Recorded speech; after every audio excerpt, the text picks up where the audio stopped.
What I can tell you is that I have a lot of fears that run my life, but I think what I'm really realizing and want to work on is I am living in paradise, and I want to find every which way to not feel that.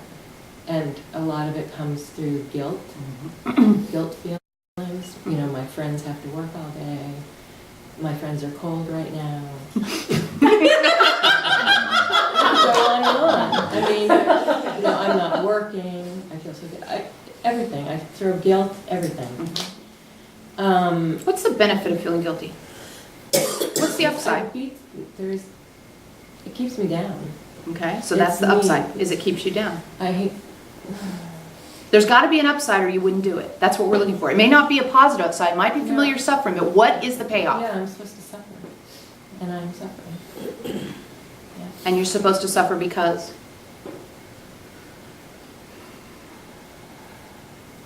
Well, there's the age-old I'm not worthy. There's all that. I suck. I guess.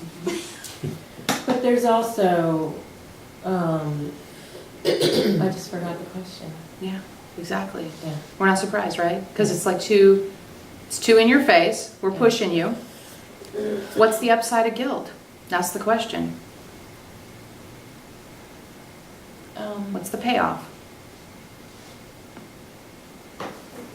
I want to say I'm making somebody happy. Yeah. The unidentified authority figure. It's amazing how powerful the unidentified authority figure is in your lives. And we mean y'all. The unidentified authority figure. Who is it? What voice does it have? Principal, parent, husband? It used to be God. God. Mm. Is it still God? No, it just feels like me. So, the upside to guilt is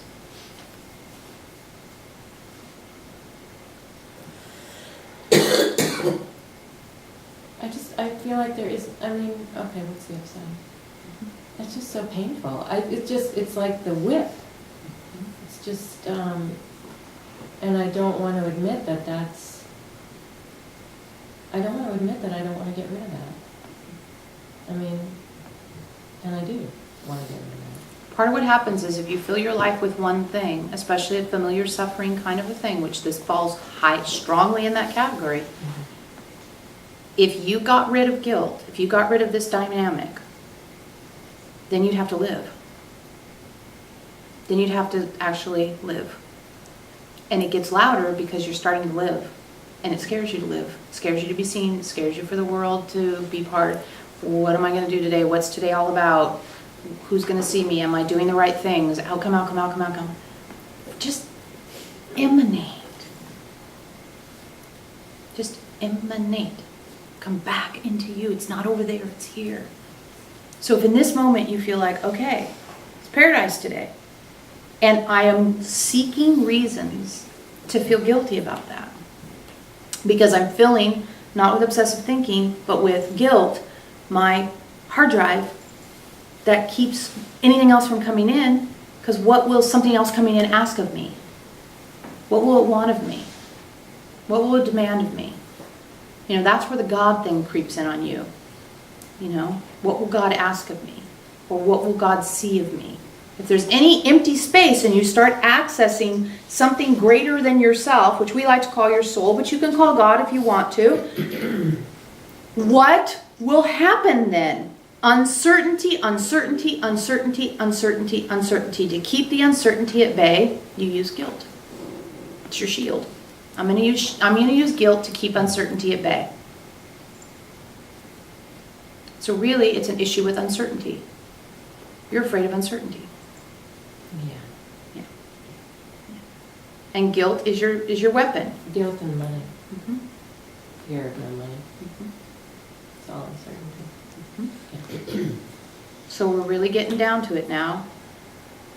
So a great thing to do is, I am uncertain. I am uncertain. When you start to feel guilty, I am uncertain. I don't know anything. I am uncertain. I am uncertain. I am uncertain. I am uncertain. What day of the week it is. I'm uncertain. All right? And see that it's not the big bad boogeyman you think it is, that you've made it out to be. It is not the boogeyman. It is your natural state of being. Uncertainty is your natural state of being. Period. You know that intellectually, but physically, your body has not bought into that yet. Here it comes. The magic wand. I want to feel safe in uncertainty. Yes, you do. We would have used the word comfortable. Yeah. Safe is too close to secure and certain. Yeah, that's true. Comfortable. Or, even better, I want to have clarity in uncertainty. Because clarity is soul's perspective accessed, right? Mm-hmm. I want to have clarity and uncertainty. And you all can borrow that one. Amen. Because everybody wants that. Whether you know it or not. In our language, that's what everybody wants. They want to have clarity and uncertainty. When you have clarity, you know what to do, how to act, how to be, what to feel. And you're connected to your soul's perspective. You're in a high vibrational, neutral observation place. When you're in clarity, you're in all those things.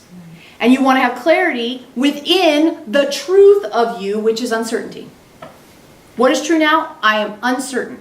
That's going to be the answer all the time, right? I'm uncertain. What is true now? I'm uncertain. I'm willing to look for clarity rather than to take familiar suffering of guilt, fear about money, fear about whatever, whichever ones you guys have. So, shortcut, short version, I want clarity. I want to feel clarity and uncertainty. And then if there's a tsunami, if you win the lottery, or anything in between, you can feel clarity and uncertainty. Because if you had $400 million, you'd be uncertain about what to do with it. And if your house washed away in a tsunami, you'd be uncertain about to do then too. And every single thing in between you're uncertain about. And all you really are looking for in the end of it is to have clarity about what's going on. Clarity within what is true now. Clarity. Connected to your soul's perspective, bringing your physical form and all of your relationships to it into the moment and holding there in a neutrally observant way to offer that combination emanated in that moment. And learning what is true now from this is my first choice. Everything puts together. Off you go. Thank you. You're welcome.